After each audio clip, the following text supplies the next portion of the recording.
There we Okay, so I think we're recording now too. So, uh, a couple technical hiccups, but that is okay. Welcome everybody to Rising Hawk Tarot. Welcome to the 2025 year ahead readings. Happy Yule and Merry Winter Solstice. So if everything is working correctly, this is live on Zoom as well as Facebook, and it is being recorded to be posted on the Rising Hawk YouTube channel. And anybody who leaves a comment, either on the Zoom, in the Facebook, or on YouTube, will have their names put into a draw for their own personal reading, year ahead reading. So, and the winner for that will be announced on December 28th at 9 a.m. Okay, so for tonight's reading, we're doing a 15 card reading for a year ahead. I'm using the Fairy Wicca Tarot for the initial spread, and that'll be for the 12 months of the year.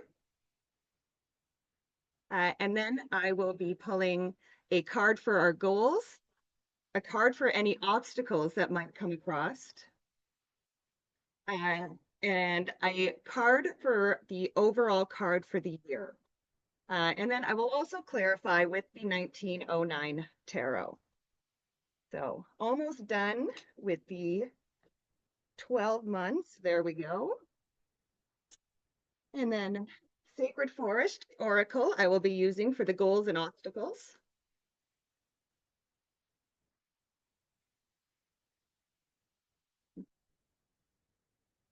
Okay. And the Energy Oracle for the card of the year.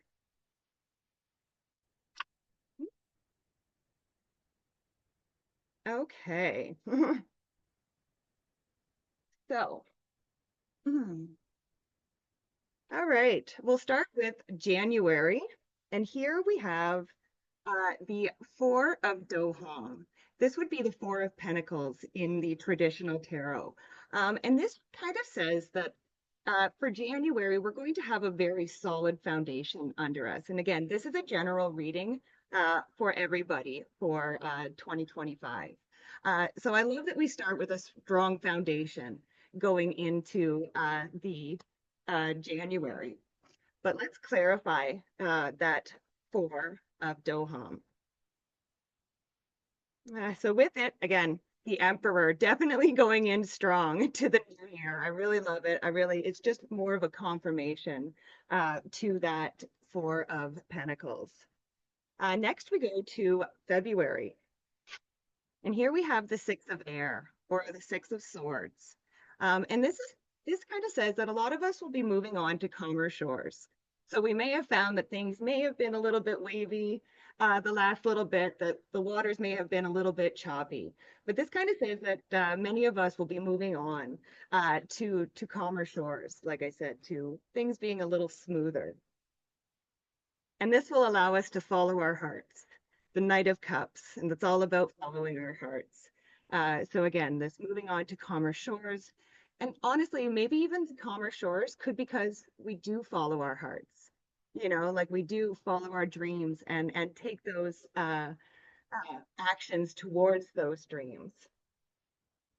Next, we go into March, and I kind of like this. So March is, oh, okay, if I could pick it up, there we go. The Six of Ulysses, or the Six of Cups.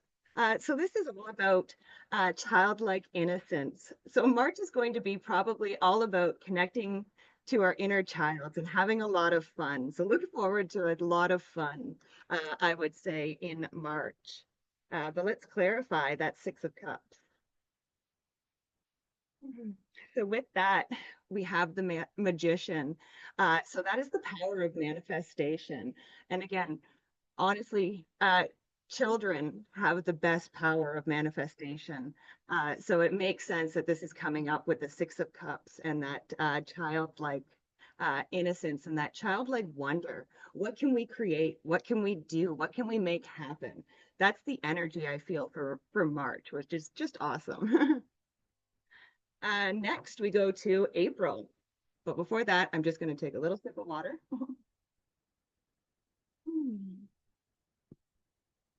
Ah, So then we go into April. Uh, and we have the Varian of Ulysses. This would be the Queen of Cups. So the Queen of Cups is all about valuing our feelings and emotions. So April, we could have the feels a little bit. We could, and those feels could possibly be all over the place, right? But just remember that each feeling that we experience is a lesson. It's teaching us something. There's a message in each uh, emotion that we experience. But let's clarify that one.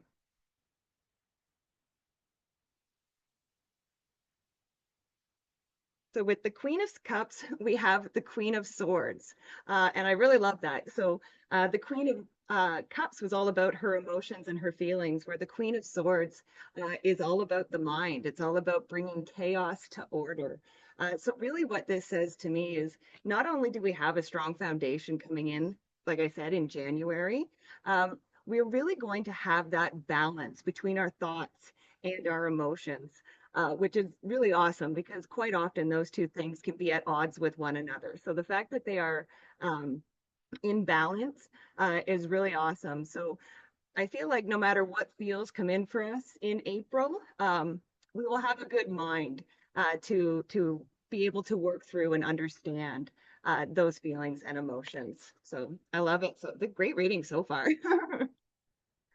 Okay, so May we have the Anear of Time, and this would be like the Page of Wands. So this is all about passion and excitement and kind of learning something new. I think many of us may be trying to learn new things, trying to learn things that we had never done before. And again, we already had a lot of that feelings and emotions, and we had that childlike energy too in the beginning of the year. And I think this is all contributing to this energy of May, this passion to learn something, to do something different. But let's clarify that. So with the Anear of Time, we have the Seven of Swords. So the Seven of Swords, this can have kind of two different meanings. So one, it is a card of lying, cheating, stealing. So there are some of us who may have to, uh, just be aware and be mindful of anybody who is not honest with us, who doesn't, you know, like I said, a liar, cheater, stealer, and vice versa. It's also ourselves too. Some of us may have to watch that we are not being the liars, cheaters, and stealers. Um, but on the other side of that, like I said, we had the Anear of Time there, and again, this is all about passion and learning something new and being passionate about that. Um, but sorry, I have somebody coming in here. We'll admit them in. But it's also about tactics. So it says that not only we be learning something new, uh, we could be, like I said, it's tactics. So it's definitely doing things differently than we would normally do, and going about it in a different way. So it's just kind of a confirmation of that too. But again, some people may have to watch out for that liar, cheater, stealer energy as well.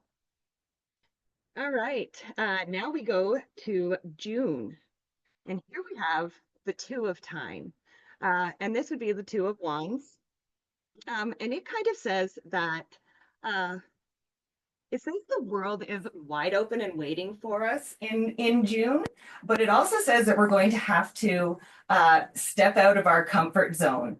Okay, we're going to have to experience something, or like I said, get out of our comfort zone, do things very differently. I just being told that there's an echo.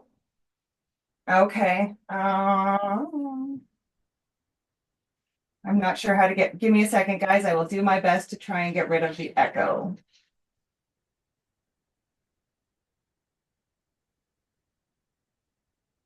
Is that better? No. Volume down. My volume is down. Mm.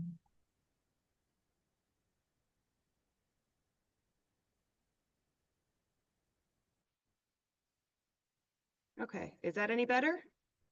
Okay, perfect. Perfect, perfect. Okay, so we were at the Two of Times.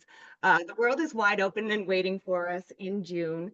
But again, it does say, again, we are going to have to step out of our comfort zone. We're going to have to do things differently, which kind of seems to be going with the theme for this year is doing things differently.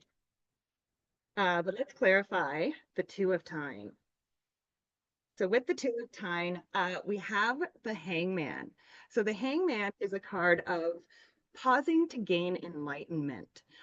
So it says that some of us may need to pause for a moment. Like, so on the traditional tarot, there's a man standing on the top of his castle with the two wands staring out, and he's holding the world in his hand, and he's dreaming of the things that he could be out there, but he has to get off of his castle in order to go experience those things. But some of us may not know what those things are yet. So we may have to spend some time and pause before we take the actions to gain the enlightenment and the wisdom that we need to know which direction that we want and need to take. Next, we go to July. And here we have the Eight of Doham, and this would be the Eight of Pentacles.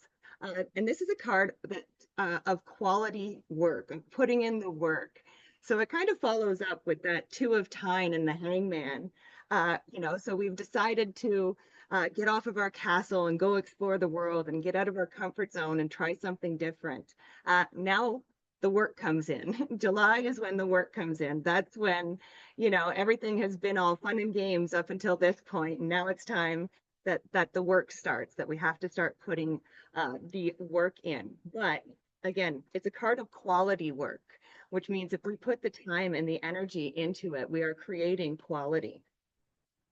But let's clarify that Eight of Doham. We have the Eight of Cups.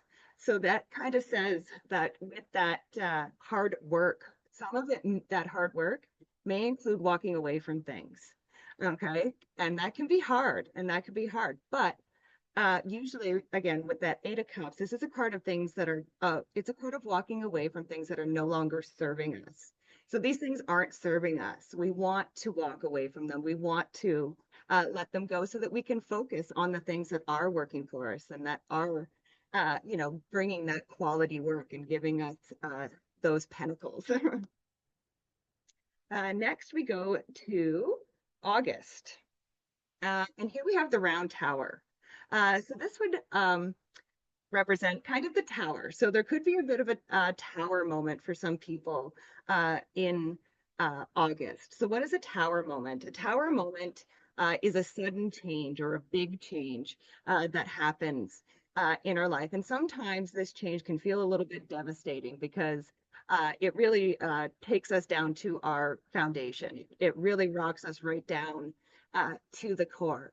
But the great thing about the tower is that we've been shaken, then we can again solidify our foundation and rebuild on something even more solid than we started with. So I love that. But let's clarify the Round Tower.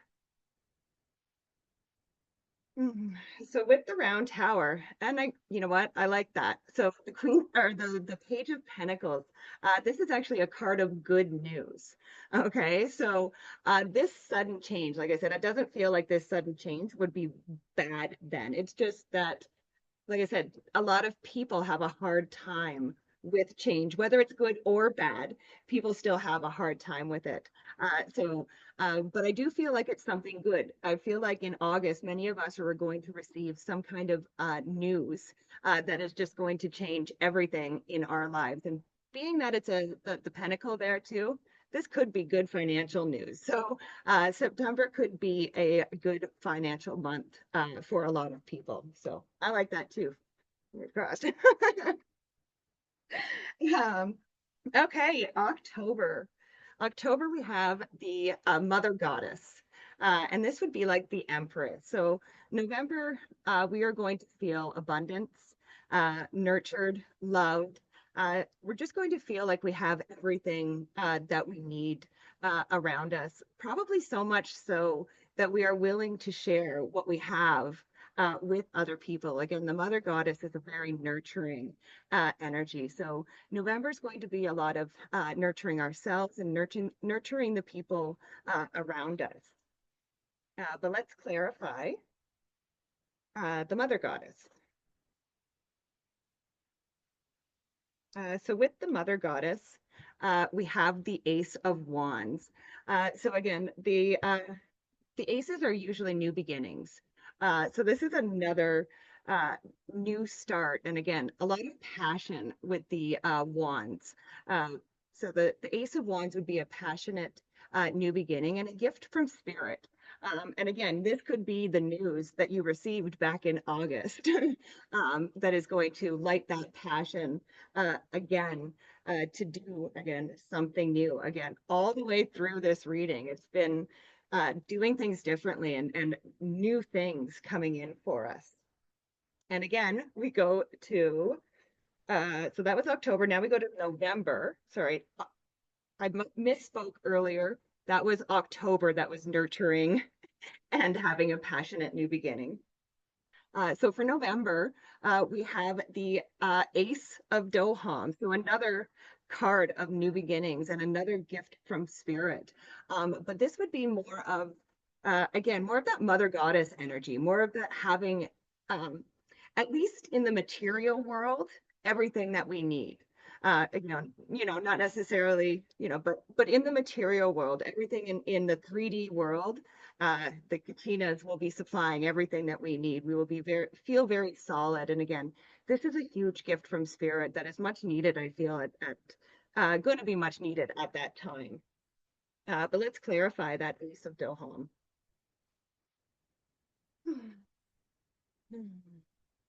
With that, we have the Two of Cups. So the Two of Cups is one of the best cards, to be honest, for love. There could be many who either meet somebody new that they connect with and start a relationship. And for those who are in relationships, maybe things are just, you know, doing really well and something is been rekindled or resparked or something like that. But there will be a lot of focus around love. And again, if you're not looking for love, this would be more loving yourself, self-love, right? Connecting with yourself, your higher self, and really communicating with those around us. That's going to be two. The Two of Cups is also a card of communication. So a lot of love and a lot of communicating that love with one another, which again, I really love that as well. And December of uh, 2025, we have the Two of Doham. So that would be the Two of Pentacles, which is the card of balance. And again, kind of makes sense. Like we started January off really solid. And again, really, really, really good. Have that little bit of tower moment with the change happen there. But I think we're just ending in that balance as well. Like we had that already with the balancing of the emotions and um the thoughts. But I think with this is also my card of work hard, play hard. So I think there will be a lot of that balancing going on in December where we're all really trying to work hard and get things done while at the same time trying not to lose that childlike innocence and that play that we started the year with. But let's clarify that Two of Pentacles, that Two of Doham.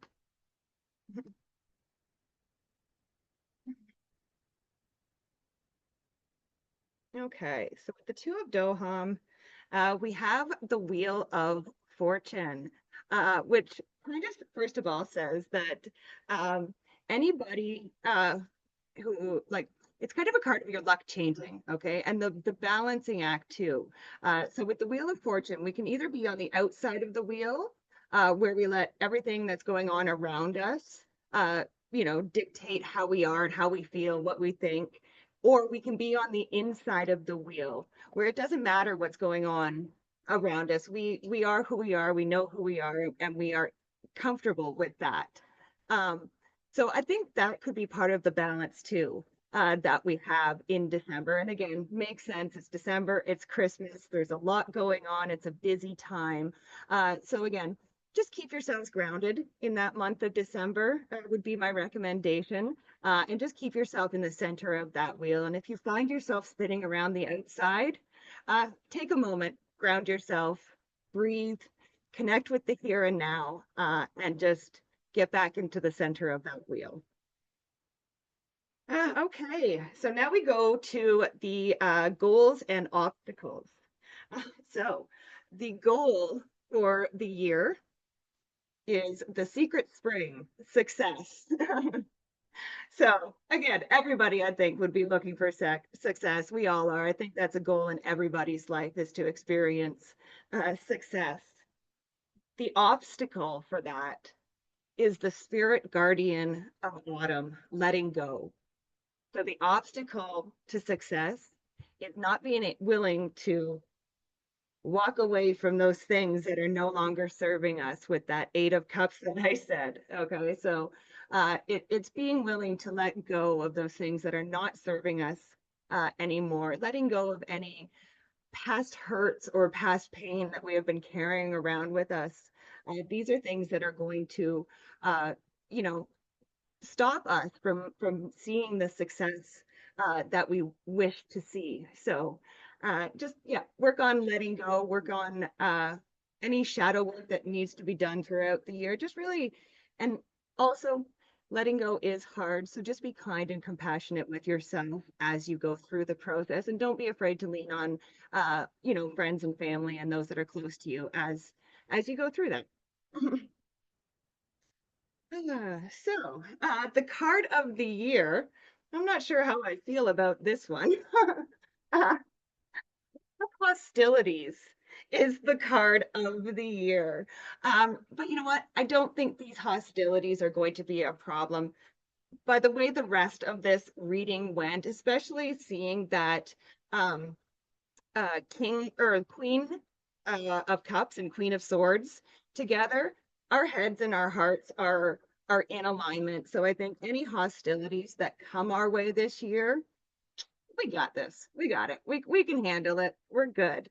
And again, if you're not, reach out to somebody and talk to somebody and help somebody, talk you through it, work you through it.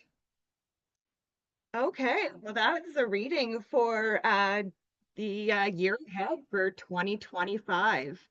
Um, yeah, looks like a pretty good year. And yeah, I'm looking forward to seeing how all of this plays out.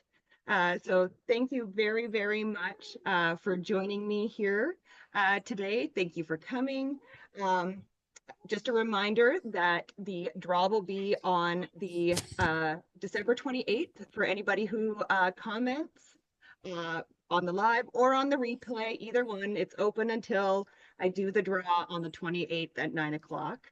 And for anybody else who would like a year ahead reading that doesn't get drawn, please feel free to reach out to me. I would love to schedule a time to do that with you.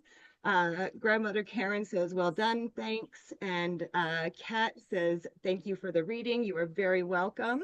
And also, I just want to mention too, I do other spreads as well. So if anybody is interested in any of the spreads, the best way to get a hold of me is through Facebook. In the Rising Hawk Tarot and Spiritual group. I actually, in the pinned right at the top of that group, is the list of different spreads that I do. Also, be sure to check out that Facebook group for my daily readings that I do Monday to Friday, sometimes Saturday at 8 o'clock. And also check out my YouTube channel for the weekly readings, the week ahead readings, and I also do monthly Sun Bear Zodiac sign readings. So check out the YouTube as well, and be sure to like, share, and subscribe, and all that fun YouTube stuff. It helps me out a great deal, and I really appreciate it. I love and appreciate each and every one of you. Have a happy Yule, a Merry Christmas, and a wonderful 2025. Bye for now.